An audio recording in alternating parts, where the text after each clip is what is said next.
السلام علیکم ناظرین، welcome to the late night show. میں ہوں بلال حسین۔ امید ہے آپ خیریت سے ہوں گے اور ہماری دعا ہے کہ ہمارا ملک ایسے ہی شاد باد رہے اور اس سے بھی دن بدن ترقی کرے ہمارا ملک۔ ہمارے ساتھ موجود ہیں آج سمیر احمد، آپ ٹیچر بھی ہیں، آپ کونسلر ہیں یو سی نمبر 4 کے۔ ان سے ہم بہت ساری باتیں کریں گے، سیاست کے حوالے سے بھی، ایک ٹیچنگ شعبے کے حوالے سے بھی۔ آئیے ان سے ملتے ہیں۔ السلام علیکم، کیسے ہیں سر؟ وعلیکم السلام ورحمۃ اللہ۔ کیسے ہیں آپ؟ الحمدللہ، اللہ کا شکر ہے، کرم ہے۔ سمیر احمد صاحب، ٹیچنگ کی جرنی کیسے رہی؟ کیا شوق تھا یا پھر بعد میں کری ٹیچنگ؟ جیسے ہوتا ہے نا، ایک اسٹوڈنٹ اتنے اچھے سے پڑھتا ہے پھر وہ ٹیچر بھی ہو جاتا ہے اس اپنے اسکول میں یا کسی اور اسکول میں۔ کیسے سٹارٹ کیا ٹیچنگ؟ ٹیچنگ جو ہے شوق تو تھا مجھے جی۔ اس کی وجہ یہ تھی کہ اسٹوڈنٹ لائف میں جو ہے میں ٹیوشنز وغیرہ پڑھایا کرتا تھا۔ پھر اس کے بعد جاب سے پہلے بھی ایک اسکول میں نے جوائن کر لیا تھا۔ پھر اس کے بعد جاب ہو گئی تھی، اسکول چھوڑ دیا تھا۔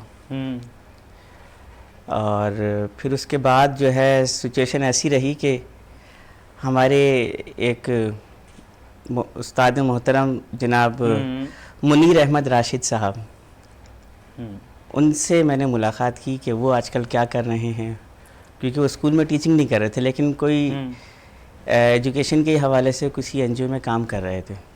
تو میں نے ان کو اپروچ کیا، تو ان کے ذریعے سے پھر میں نے پھر ٹیچنگ کو بائی پروفیشن جوائن کر لیا، کیونکہ ان کا جو سلسلہ تھا وہ تعلیم بالغاں کے حوالے سے تھا۔ جی۔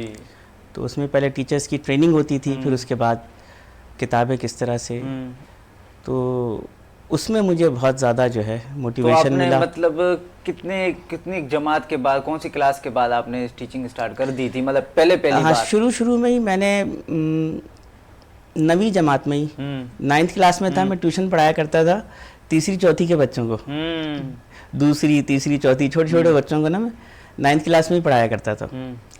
اور اپنے بہن بھائیوں کو تو پڑھاتا تھا میں، تو ان کو گائیڈ کرنا وغیرہ۔ شوق تھا یا بس ایسے ہی پاکٹ منی بن جائے گی؟ نہیں، یہ اصل میں جو ہے نا ضرورت کہیں آپ، کیونکہ اپنے سے چھوٹوں کو پڑھانا یہ تو گھر میں ضرورت تھی، پھر اپنے عزیز و اقارب کے بچوں کو پڑھانا، خود کو بھی ریوائنڈ ہو جاتا ہے، اور خود کو بھی ریوائنڈ تو ہو جاتا تھا۔ لیکن یہ ہے کہ بہرحال ہم نے جو ہے نا جن اساتذہ سے پڑھا تھا نا، انہوں نے بہت ہمیں اچھا پڑھایا تھا، تو میں کوشش کرتا کہ ان کی طرح سے جو ہے نا بچوں کو پڑھاؤں، وہ آئیڈیاز بتاؤں کہ جس سے ان کا سیکھنے کا عمل جو ہے نا وہ آسان ہو جائے۔ میتھس کے ایسی ٹرکس اور اردو کی پریکٹس، انگلش کی پریکٹس، ایسی چیزیں کہ جس کے نتیجے میں وہ آسانی سے یاد کر لیں اور ان کے لیے تیاری، امتحان کی، ٹیسٹ کی تیاری آسان ہو جائے، وہ ٹپس بتانا، وہ طریقہ کار بتانا، تو یہ چیزیں مجھے بڑی اچھی لگتی تھیں، گائیڈ کرنا اور یہ سب چیز۔ اصل میں جو ہے نا جی، اسٹوڈنٹ لائف میں میں اسٹوڈنٹ پولیٹکس جوائن کر لی تھی، اور اسلامی جمعیت طلبہ سے چونکہ رابطہ تھا میرا، میں اسلامی جمعیت طلبہ کا کارکن تھا، تو وہاں یہ چیزیں بڑی ہوتی تھیں ایجوکیشن کے حوالے سے، ایک دوسرے کو گائیڈ کرنا، تو وہاں سے بھی کافی موٹیویشن ملتی تھی۔ تو یوں جو ہے میرا جو ہے زیادہ تر جو میرا تعلق رہا وہ ایجوکیشن سے ہی رہا شروع سے۔ تو یہ اب کے ٹیچر ابھی بھی آپ دیکھتے ہوں گے، جیسے ٹیچر ہیں اور جو نیو جنریشن ہے، ابھی بھی چھوٹے چھوٹے عمر کے ٹیچرز بھی ہوتے ہیں، تو ابھی بھی ٹیچر ویسے ہی ہیں؟ اب ٹیچر کم ہاتھ رکھ رہے ہیں، صحیح نہیں بتا رہے، نالج صحیح نہیں دے رہے اسٹوڈنٹ کو، کیا آپ کو کیا لگ رہا ہے؟ دیکھیں، جو لوگ ٹیچنگ میں بائی ایکسیڈنٹ آ جاتے ہیں جی، ان کو شروع میں جو ہے یہ پرابلمز ہوتی ہیں، لیکن جو شوق کے ساتھ آتے ہیں نا وہ پھر پوری طریقے کے ساتھ آتے ہیں، پھر وہ انہوں نے جو کچھ سیکھا ہوتا ہے نا وہ اسے ڈیلیور کرتے ہیں اور مزید سیکھنے کی بھی کوشش کرتے ہیں، اپنے آپ کو گروم بھی کرتے ہیں، وہ ٹریننگز وغیرہ کرتے ہیں۔ تو ہمارے ابھی اس وقت ٹیچر صحیح پڑھا رہے ہیں؟ دیکھیں، میں ابھی ٹیچنگ کے فیلڈ میں دیکھ رہا ہوں جو نئے ٹیچرز آتے ہیں نا، تو ان میں کمی تو بہرحال ہوتی ہے۔ جو شعوری طور پر آتے ہیں ان کا انداز الگ ہوتا ہے ٹیچنگ کا، اور سیکھنے کا انداز بھی ان کا الگ ہوتا ہے۔ جو ایکسیڈنٹلی آتے ہیں ان کا انداز الگ ہوتا ہے، ان کو پھر آہستہ آہستہ پتہ چلتا ہے کہ ٹیچنگ جو ہے یہ ایسے نہیں ہے، مطلب کہ جس کو جو ہے ایک روایتی طریقے سے جو ہے اس کو نمٹا دیا جائے، اس طرح کا معاملہ نہیں ہے۔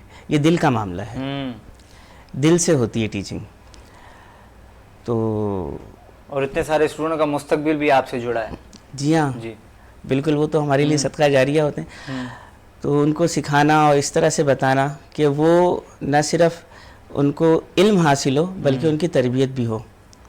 اچھا, یہ جو کچھ کلاس میں ہوتے ہیں نالائق اسٹوڈنٹ, کچھ اچھے اسٹوڈنٹ, تو جو نالائق اسٹوڈنٹ ہوتے ہیں تو ان میں ان کو اچھا اسٹوڈنٹ بنانے کے لیے ٹیچر کا کتنے % کردار ہوتا ہے؟ ٹیچر ہی کا کردار ہوتا ہے. مین ٹیچر کا میں آپ کردار کو ہوتا بتاؤں, ٹیچر ہی کا کردار ہوتا ہے. وہ اس کی وجہ یہ ہے, میں آپ کو بتاؤں, اپنی مثال میں دوں گا کہ جو نالائق بچے ہوتے ہیں نا, جو میں اردو کا ٹیچر ہوں بیسیکلی, اردو لکھنی نہیں آتی انہیں, اردو پڑھنا ان کے لیے مشکل, لیکن پیرنٹس ان سے پوچھتے ہیں کہ بیٹا آپ کا پسندیدہ سبجیکٹ کون سا ہے, بتاتے ہیں اردو ہے. اردو ہے. وہ اصل میں ان کی دل میں جگہ بنانے کی کوشش کرتا ہوں, وہ شوق ان کا اتنا پیدا کر دیتا ہوں, میں ان سے اتنی محبت کرتا ہوں, وہ مجھ سے اتنی محبت کرتے ہیں, میں ان کے غلط رویے کو اتنا برداشت کرتا ہوں, صبر سے کام لیتا ہوں, بدلے میں میں ان کے ساتھ اچھا رویہ اختیار کرتا ہوں.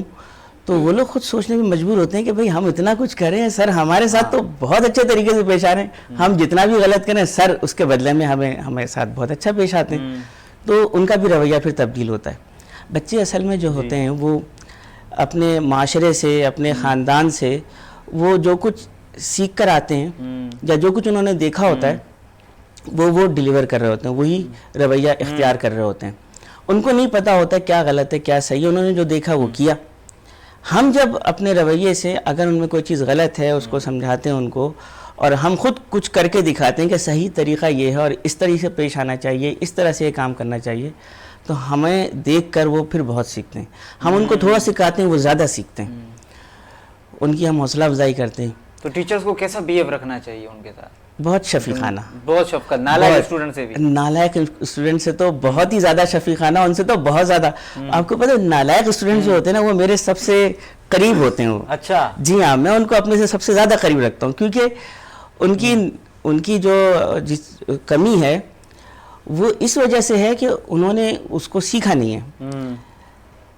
ان کو مشق کرنے کا, پریکٹس کرنے کا وقت کم ملا ہے, یا اس طرف توجہ کم ملی ہے.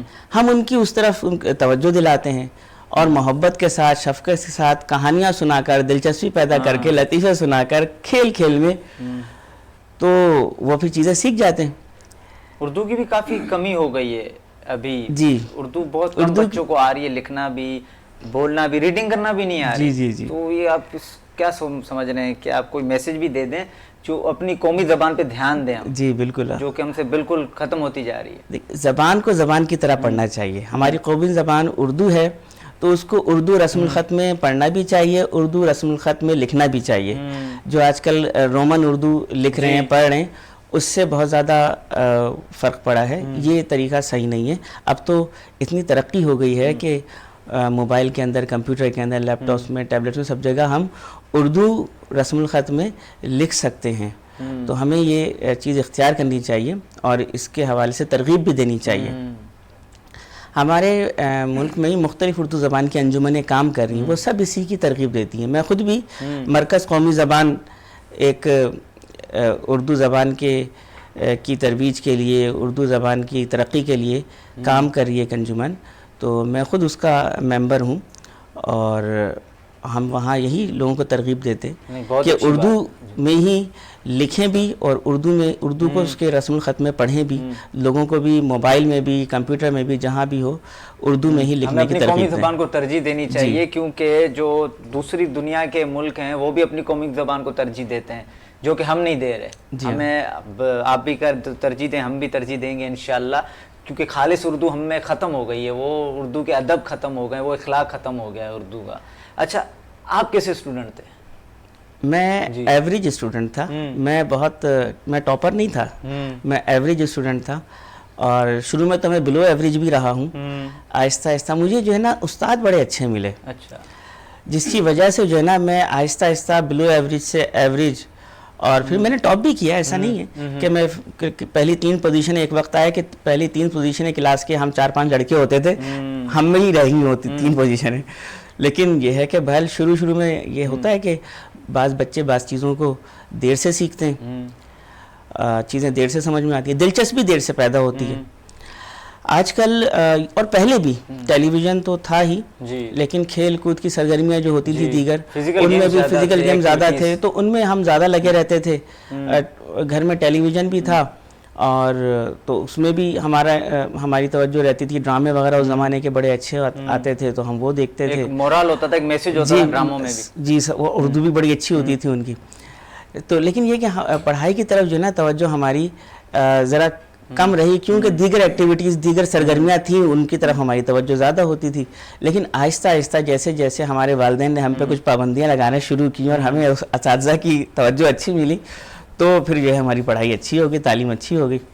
اچھا، یہ جو کورس سسٹم اسکولنگ ہے جی، تو کیسا ہے یہ کورس سسٹم؟ اس کے بارے میں کچھ بتائیں کہ لڑکے لڑکیاں ایک ساتھ جو بیٹھ کے ایک ہی کلاس میں تعلیم حاصل کر رہے ہیں، تو یہ صحیح ہے یا صحیح نہیں ہے؟ جی جی جی جی، یہ اس حوالے سے کو ایجوکیشن دیکھیں، چھوٹے بچے جو ہوتے ہیں نا، کے جی، نرسری، پہلی جماعت ہے، دوسری جماعت ہے، یہاں تک تو صحیح ہے، تیسری تک بھی چل جاتا ہے.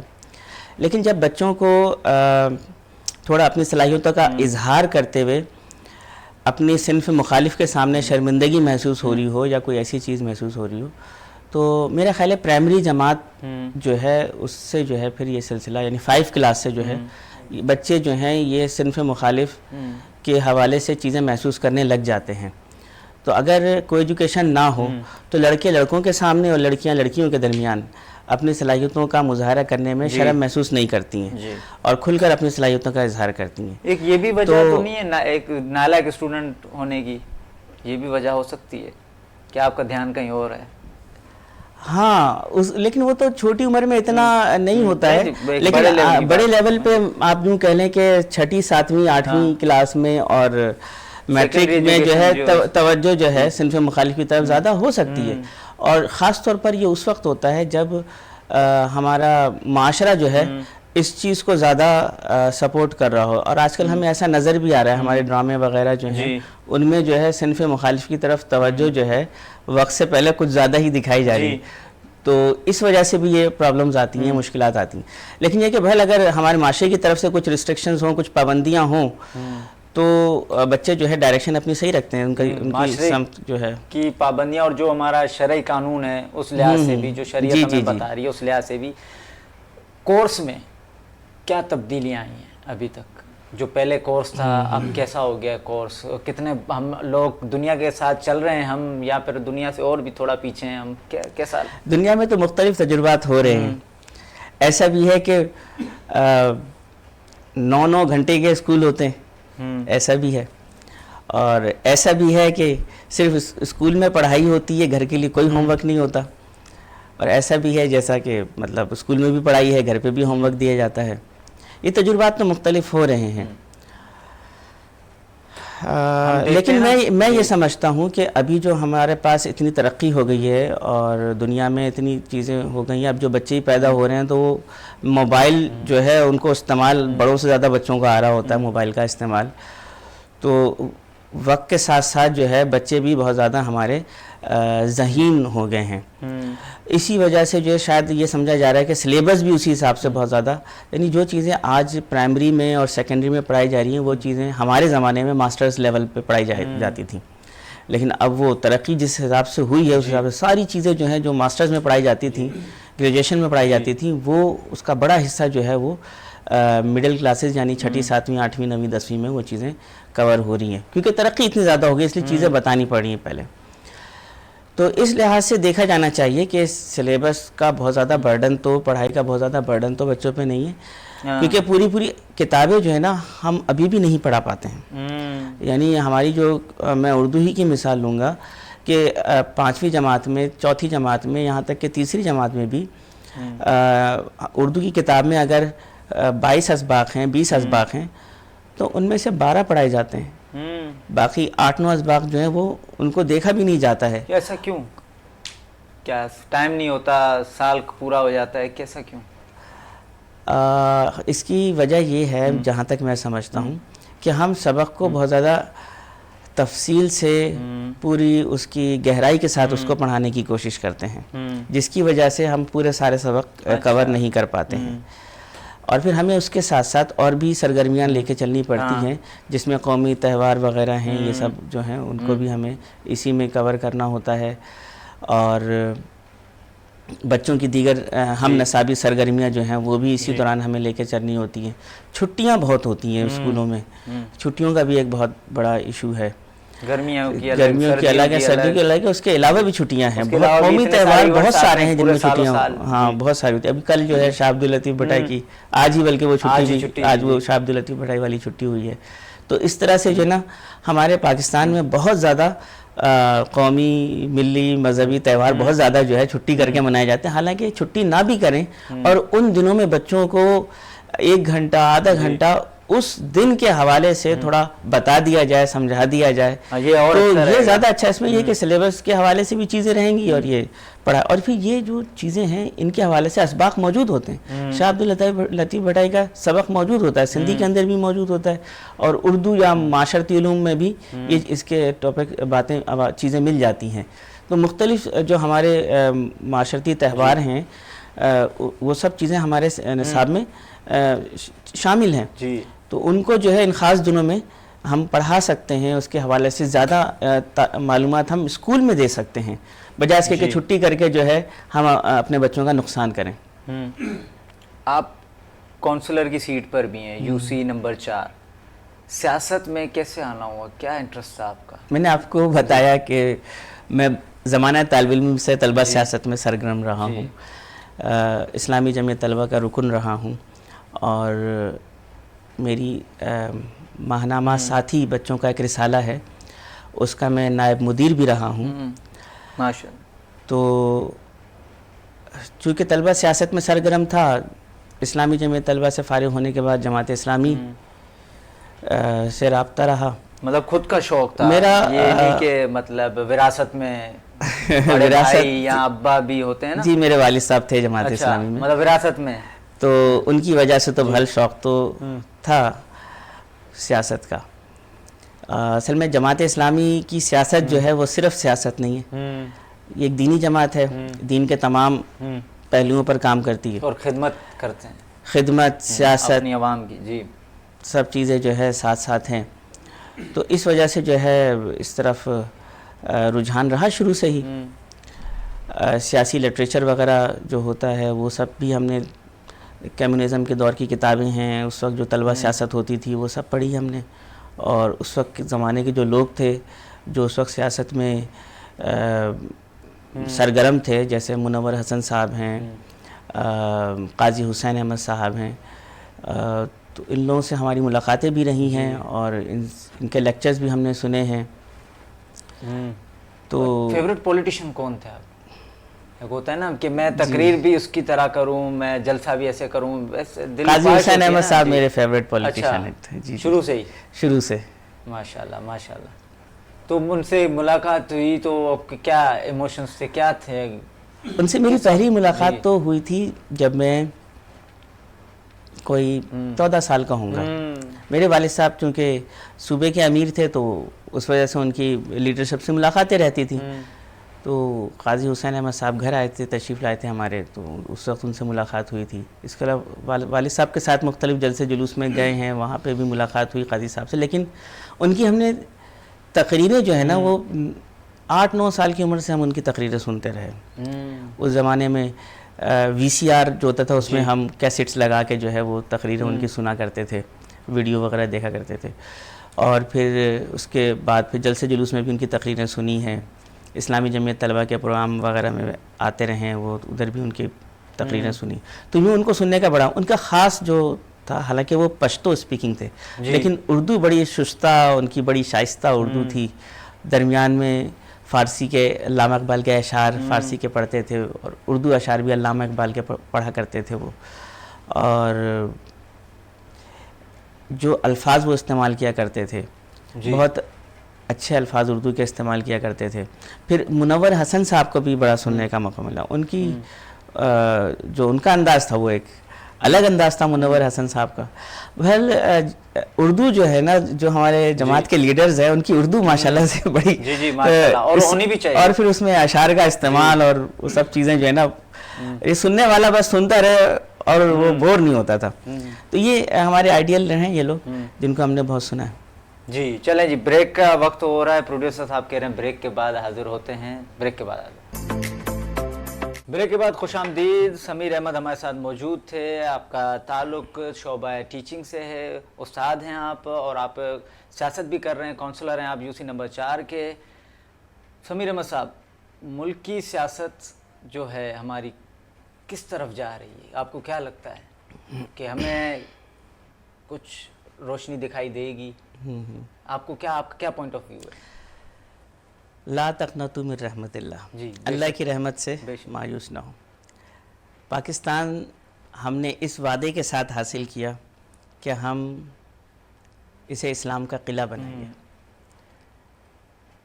اسلامی نظام زندگی یہاں پہ رائج ہوگا. مختصراً یہ کہ مدینے کی ریاست کا ایک ماڈل ہمیں پاکستان کو بنانا ہے. یہ اسی وعدے پر ہم نے، پاکستان کا مطلب کیا؟ لا الہ الا اللہ. اسی مقصد کے لیے ہم نے پاکستان حاصل کیا. اور چونکہ پاکستان میں ایک بڑی تعداد ناخواندہ لوگوں کی ہے، اس وجہ سے یہ شعور ابھی آہستہ آہستہ بیدار ہو رہا ہے کہ ایک اسلامی فلاحی ریاست کیسی ہوتی ہے اور اس کی خدمات کیا ہوتی ہیں. وقت کے ساتھ ساتھ آپ دیکھیں کہ ایک بڑی تعداد تھی جو ووٹ نہیں دیا کرتی تھی، لیکن گزشتہ 10-15 سالوں میں اب ایک نئی تبدیلی نظر آئی ہے کہ لوگ ووٹ دینے لگے ہیں. ان کو ووٹ کی اہمیت کا اندازہ ہوا ہے، اور ووٹ دینا، پھر ووٹ دینے کے لیے صحیح لوگوں کا انتخاب، کہ کس کو ووٹ دیا جائے، یہ بھی اب لوگوں کا آہستہ آہستہ پتہ چل رہا ہے. اور یہ بھی بہت بڑی ذمہ داری ہے. جی، حالات پرامن رہیں، بار بار مارشل لا نہ لگیں، تو لوگوں میں شعور بیدار ہوتا ہے، لوگوں کو صحیح اور غلط کی تمیز ہوتی ہے، اور وہ آہستہ آہستہ ان کو پتہ چلنے لگتا ہے کہ کون لوگ ہیں جو ان کے مخلص ہیں. تو الحمدللہ ہم صحیح جا رہے ہیں، کوئی اتنا بڑا مسئلہ نہیں ہے. ٹھیک ہے، مشکلات ہیں، سب چیزیں ہیں، لیکن وقت کے ساتھ ساتھ لوگوں کو سمجھ بھی آ رہا ہے، تو تبدیلی آئے گی. دیکھیں، ہمیں جو ہے تبدیل کر دینا ہماری ذمہ داری نہیں ہے. ہماری ذمہ داری صرف اتنی ہے کہ ہم پیغام پہنچا دیں.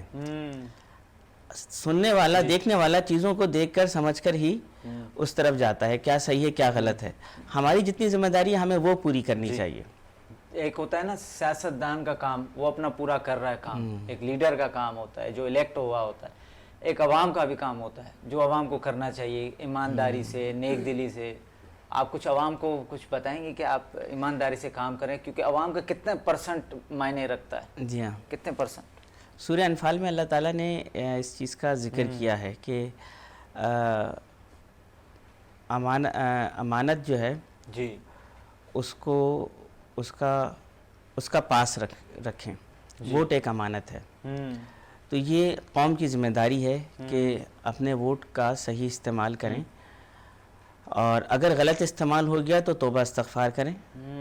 بعد میں پھر موقع جب دوبارہ ملے تو اس کا صحیح استعمال کریں. اچھا، اس کی توبہ استغفار کر سکتے ہیں؟ جی جی بالکل، کیونکہ اللہ تعالیٰ نے ان چیزوں کا ذکر جو ہے نا وہ اشاروں میں کیا ہے، ہمیں اسے سمجھنا ہے.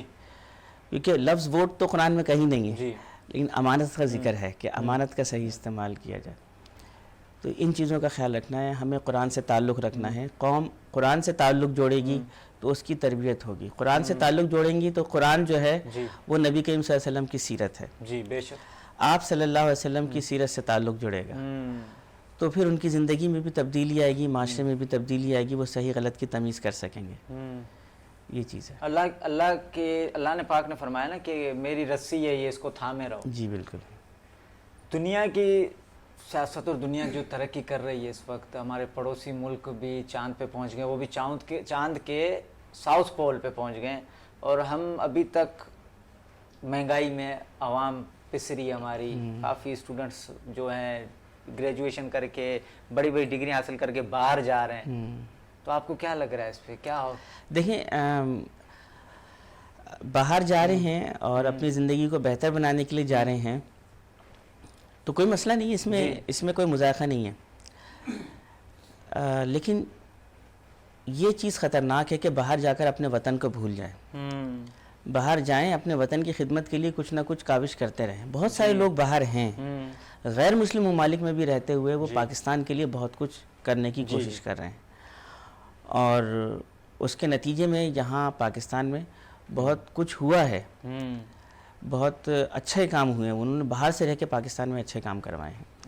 تو پاکستان کی خدمت ضروری نہیں کہ پاکستان کے مشکل حالات میں ہی رہ کے کی جائے، باہر جا کے بھی کر سکتے ہیں. جن کو موقع مل رہا ہے جانا چاہتے ہیں وہ جائیں، لیکن پاکستان کو نہ بھولیں. جہاں بھی جائیں پاکستان کو، پاکستان کے لوگوں کو، اپنے ملک کو نہ بھولیں، اپنے ملک کو یاد رکھیں. کیونکہ یہ جو ملک ہے نا یہ ایسی جگہ پہ واقع ہے کہ جس کے بارے میں نبی کریم صلی اللہ علیہ وسلم نے بشارت دی ہے کہ مجھے مشرق سے ٹھنڈی ہوائیں آتی ہیں، خراسان سے لشکر نکلیں گے جو کہ حضرت امام مہدی کا ساتھ دیں گے، اور وہ پھر حضرت عیسیٰ علیہ السلام کے ساتھ ہوں گے.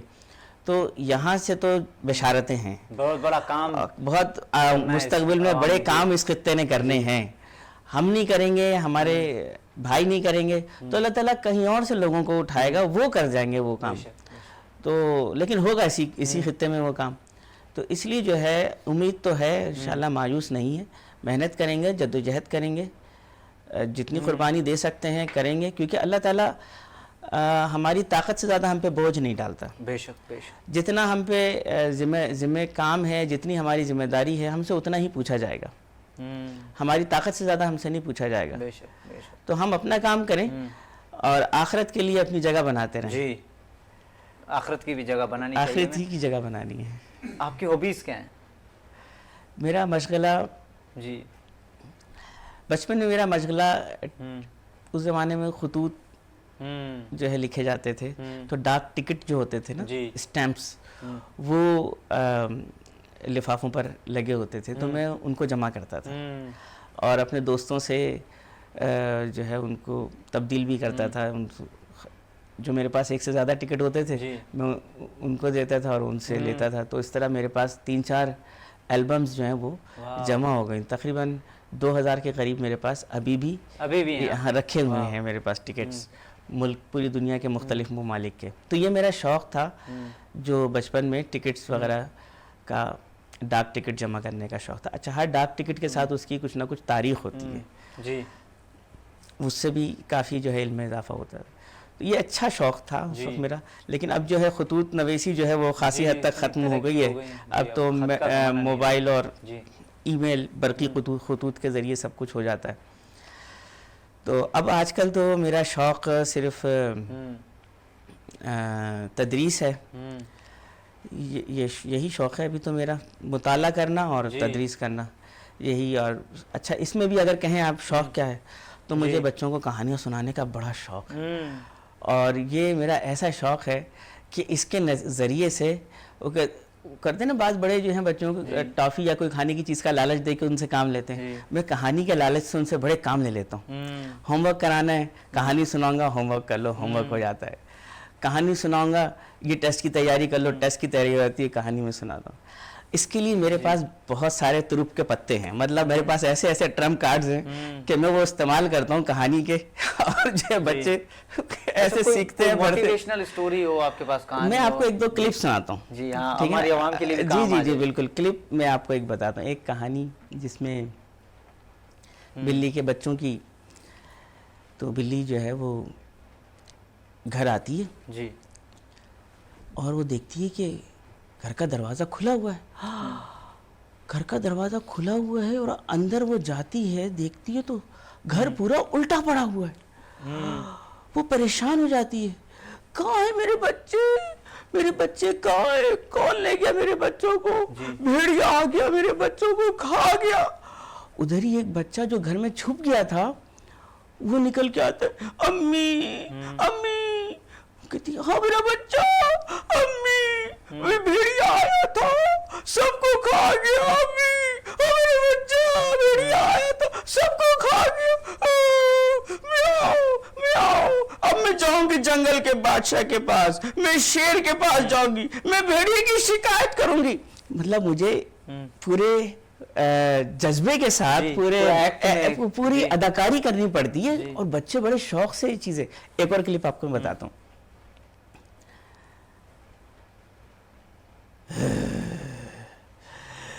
ننھی لومڑی،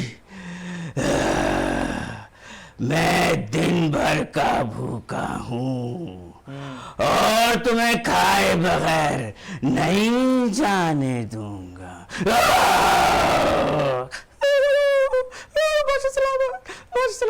اب مجھ جیسی سوکھی سڑی لومڑی سے آپ کا کیا بھلا ہوگا؟ آپ کو چاہیے کہ آپ آدمی کا گوشت کھائیں، آدمی کا گوشت۔ ننھی لومڑی، پہلے تو مجھے یہ بتاؤ کہ یہ آدمی کیا ہوتا ہے؟ تو اس طرح سے جو ہے مجھے ایکسپریشنز دے کر جو ہے بچوں کو جو ہے کہانیاں سنانی پڑتی ہیں، پورا یہ اس کے لیے جو ہے سب چیزیں مجھے پریکٹس کرنی پڑتی ہے، خود میں کرنا پڑتا ہے۔ اصل میں اس کی وجہ یہ ہے کہ میں نے بچپن میں اسلامی جمعیت طلبہ کی طرف سے کیسٹس آیا کرتی تھی، اس میں بچوں کی کہانیاں ہوتی تھیں، اس میں اسی انداز سے کہانیاں ہم سنتے تھے، تو وہاں سے ہم وائس اوور خالی، اور وہ سن کر کچھ پھر ہمارے والدین بھی ہمیں کہانیاں سناتے تھے، صحابہ کے قصے اور یہ سب چیزیں، ہمارے نانا بھی ہمیں کہانیاں سنایا کرتے تھے، تو مطلب یہ ہمارے بڑوں سے بھی اور کچھ ایسا ماحول ہمیں بچپن میں ملا کہ جس سے ہمیں پتہ چلا کہ بچوں کو اپنی طرف متوجہ کیسے کرنا ہے، ان کی دلچسپی کیا ہے، کیسی چیزوں کو پسند کرتے ہیں، تو اس طریقے سے میں بچوں کو پڑھاتا ہوں کہانیاں سنا کے اور گیمز کھیل وغیرہ کرا کر، تو جو ہے وہ بہت اچھی بات ہے، بچے بڑی شوق سے اردو سیکھتے ہیں۔ بہت اچھی بات ہے، کاش مجھے بھی ایسے ٹیچر ملے ہوتے تو میں کوئی اچھا اسٹوڈنٹ ہوتا، میں کوئی ٹاپر بنتا، خیر ابھی بھی ایوریج ہوں میں۔ اچھا، آپ کی روٹین کیسی ہے؟ جو کہ اس وجہ سے میں پوچھ رہا ہوں کیونکہ ابھی جو چل رہی ہے ہماری جنریشن اور جو خاص کر کے ہمارے کراچی کا ماحول ہے، تو روٹین بگڑی سی رہتی ہے کراچی والوں کی۔ میری بہت منظم اوقات ہیں، وہ اس طرح سے کہ صبح فجر کے بعد اسکول کی تیاری کرنی ہوتی ہے، اسکول جاتے ہیں تو پھر اس کے بعد تقریباً 3 ساڑھے 3 تک گھر آتے ہیں اور تھوڑا آرام کر لیتے ہیں، پھر یو سی آفس چلے جاتے ہیں، پھر شام میں 2-3 ٹیوشنز ہیں وہ پڑھاتے ہیں، تو رات تقریباً 10:30 11 بج جاتے ہیں گھر آنے تک۔ تو یہ میری جو ہے عام طور پر یہی میرا۔ صبح میں کتنے بجے اٹھنا؟ فجر میں؟ فجر میں ہی اٹھنا ہوتا ہے، فجر میں ہی اٹھتا ہوں۔ تو ان کو آپ کیا میسج دیں گے جو سائے رات جاگتے ہیں؟ ان کو کیا میسج دیں گے آپ جو پھر شام کو اٹھیں گے؟ دیکھیں، یا ان بچوں کو بھی جو اسکول بغیر بریک فاسٹ کے جاتے ہیں؟ نہیں، ناشتہ تو کر کے جانا چاہیے اسکول۔ یہ ہم تو ہمارے اسکول میں بھی، اور میں عثمان پبلک اسکول میں ٹیچر ہوں میں، اور ہمارے عثمان پبلک اسکول کا جو سسٹم ہے، ہم لوگ بچوں کی تعلیم کے ساتھ ساتھ صحت کے حوالے سے بھی والدین کو ان کی رہنمائی کرتے ہیں۔ کوئی اسپورٹس ایکٹیویٹیز وغیرہ؟ جی، کھیلوں کی سرگرمیاں تو ہوتی ہیں اسکول میں، لیکن خاص طور پر ہمارے اسکول میں کہیں بھی کوئی کینٹین نہیں ہے، کیونکہ ہم بچوں سے کہتے ہیں باہر کی چیزیں نہیں لینی تو بس باہر کی چیزیں نہیں لینی۔ یہاں تک کہ ہمارے بچے جب گیٹ سے باہر نکلتے ہیں تو کچھ بچے باہر سے چیزیں خریدنے کی کوشش کرتے ہیں، تو ہم بچوں کو اسکول میں اتنا سمجھا دیتے ہیں، اتنی ترغیب دیتے ہیں، اور والدین سے بھی یہ کہتے ہیں کہ آپ گھر کے بنے ہوئے کھانے بچوں کو دیں، ہوم میڈ جسے کہتے ہیں، گھر کے بنے ہوئے کھانے وہ بچوں کو دیں، پیسے نہ دیں۔ جب بچے باہر سے پیسے لے کر نہیں آتے ہیں، باہر سے کچھ خریدتے نہیں، تو باہر جو بیچنے کے لیے آتے ہیں گولا گنڈا والے اور دوسرے یہ سب، وہ پھر آنا ہی چھوڑ دیتے ہیں کہ بھئی اس اسکول میں بچے باہر سے نکل کے چیزیں خریدتے ہی نہیں ہیں۔ تو ہم والدین سے ہی کہتے ہیں کہ گھر کے بنے ہوئے ناشتے بچوں کو دیں، گھر سے ناشتہ کرا کے بھیجیں، اور اسکول میں بھی جو ہے گھر کے بنے ہوئے کھانے دیں، ہم اسی کی ترغیب دیتے ہیں، اور خود ہم بھی اپنے گھروں سے ہی لے کر آتے ہیں۔ اگر ہمیں بچوں کے ساتھ کھانے کا موقع ملتا ہے تو ہم اپنے گھر کے کھانے ان کے ساتھ۔ باہر کی کھانوں میں کافی چیزیں ملاوٹ ہیں، کافی چیزوں کی ملاوٹ ہے، اور ابھی بھی جیسے آئی انفیکشن چل رہا ہے۔ جی جی جی، اور یہ آپ ان کو جو روٹین کے خلاف چل رہے ہیں ان کو کچھ میسج دینا، ان کو کچھ بتائیں۔ جی جی بالکل، غلط کر میں جو ہے دیکھیں اپنی صحت کا جو خیال رکھیں گے ہم، تو ہم زندگی کے بہت سارے کام جو ہیں، اپنی بہت سے ہدف جو ہیں وہ آسانی سے اور اچھے طریقے سے حاصل کر سکیں گے۔ اپنی صحت کو اچھا رکھنے کے لیے بہت اچھا ہے کہ صبح جلدی اٹھیں، فجر پہ اٹھیں، اور رات کو جلدی سوئیں۔ کوشش کریں کہ عشاء کی نماز کے 2 گھنٹے بعد سو جائیں۔ عشاء کی نماز جو اصل ٹائم ہے، ہاں، جس طرح آج کل عشاء کی نماز جو ہے وہ 8:30 پونے 9 بجے ہو رہی ہے، تو 11 بجے تک سو جانا چاہیے، اور کھانا جو ہے وہ جلدی کھا لیں، مغرب اور عشاء کے درمیان کھا لیں کھانا، سونے سے 3 گھنٹے پہلے کھانا کھا لیں. کھانا دیر سے کھاتے ہیں جس کے نتیجے میں جگر پہ بوجھ پڑتا ہے، پھر نزلہ زکام ہوتا ہے، اور وہ نزلہ زکام سارا دن ذہن پہ بوجھ بنا رہتا ہے. لہٰذا اپنے کھانے کی جو وقت ہیں وہ صحیح رکھیں، صبح جلدی اٹھیں، رات جلدی سوئیں، نمازوں کی پابندی کریں، وضو باوضو رہیں، وضو کریں، تو اس سے صفائی کا بھی اہتمام رہے گا. تو باقی بیماری وغیرہ تو اللہ تعالیٰ کی طرف سے آزمائش ہے، جس کو بھی آنی ہے وہ تو آ کے رہے گی، لیکن اپنے طور پر احتیاط کرنی چاہیے. ایسے آپ کافی چیزوں سے آپ بچ کے رہیں گے. جی. ابھی آپ یوسی کونسلر ہیں، تو آگے کا کیا ارادہ ہے، کیا مشن ہے آپ کا کہ سیاست میں مجھے کہاں تک جانا ہے، کتنی خدمت کرنی ہے عوام کی، کس لیول پہ رہ کر؟ میں بطور استاد ہی خدمت کرنا چاہتا ہوں قوم کی، اور میں اپنے تجربات سے اپنے بچوں کو ایسا رہنما بنانا چاہتا ہوں کہ وہ قوم کی خدمت کرنے والے بنیں، عہدے کی لالچ میں وہ آگے نہ جائیں. قوم ان کو خود آگے پہنچا دے وہ الگ بات ہے، ان کی پارٹی انہیں کوئی عہدہ دے دے وہ الگ بات ہے، خود وہ عہدے کی لالچ نہ کریں، قوم کی خدمت، رشوت سے پاک رہیں کافی. جی اس طرح سے جو ہے نا، یہ میں بچوں کو پیغام دینا چاہتا ہوں. اور میں بھی کوئی اپنی مرضی سے کونسلر نہیں بنا ہوں. ہمارے ہاں جماعت اسلامی میں کوئی اپنی مرضی سے M N A M P A نہیں بنتا، کوئی کونسلر نہیں بنتا اپنی مرضی. جماعت اسلامی جس کو مناسب سمجھتی ہے اس سے ریکویسٹ کرتی ہے، اس سے کہتی ہے کہ آپ بنیں، ہم چاہتے ہیں کہ آپ. تو ہمارے یہاں ایسا نہیں ہوتا کہ وہ پیسے دے کر پھر کونسلر بنے، پیسے دے کر M N A M P A بنے، ایسا نہیں ہوتا ہمارے یہاں. ہمارے ہاں جماعت اسلامی ریکویسٹ کرتی ہے کہ ہم آپ کو مناسب سمجھتے ہیں، ہم آپ کو کونسلر کے لیے یا ایم این اے کے لیے یا ایم پی اے کے لیے ہم آپ کو کھڑا کرنا چاہتے ہیں. خود ہمارے جو چیئرمین ہیں فیاض الہدا صاحب، ہمارے محلے میں حافظ نعیم الرحمان صاحب آئے، اور انہوں نے فیاض الہدا صاحب محلہ کمیٹی کے صدر تھے اور محلے کے لوگوں نے ان کو صدر بنایا. ان کی خدمات محلے کے اندر اتنی کہ حافظ نعیم الرحمان صاحب جب آئے، وہاں ہم نے پروگرام رکھا تھا، تو انہوں نے اس بھرے پروگرام کے اندر یہ اعلان کر دیا کہ آئندہ الیکشن میں جو ہمارے چیئرمین ہوں گے، یوسی چیئرمین، وہ فیاض الہدا صاحب ہوں گے. اب کراچی کے امیر نے خود اعلان کیا ہے تو وہ بندہ کیا کر سکتا ہے؟ ان کو خود تو شوق نہیں تھا، اور اس سے پہلے بھی ان کو بڑی آفرز وغیرہ ہوئی، لیکن انہوں نے منع کیا. لیکن اس دفعہ تو حافظ صاحب نے خود پروگرام میں اعلان کر دیا، تو اس طرح سے وہ بن گئے. تو ہمارے یہاں کہیں بھی کوئی بھی اپنی مرضی سے کوئی عہدہ نہیں لیتا ہے.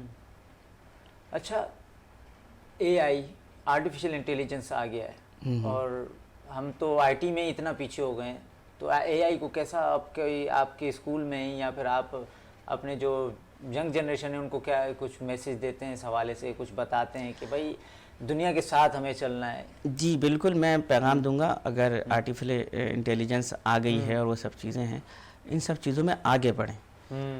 قیادت آپ کے ہاتھ میں ہونی چاہیے، لیکن قرآن سے تعلق نہیں ٹوٹنا چاہیے. جو کچھ اس میں لکھا ہوا ہے، پوری کائنات ہے اس میں. دیکھیں اس کو ایک ایک لفظ کو پڑھنے کا ثواب، قرآن مجید کو دیکھنا ثواب، اس کو چھونا ثواب، اس کو چومنا ثواب، اس کو پڑھنا ثواب، اس کو سننا ثواب، اس پر عمل کرنا ثواب، اس کو نافذ کرنا تو بس کیا ہی کہنے.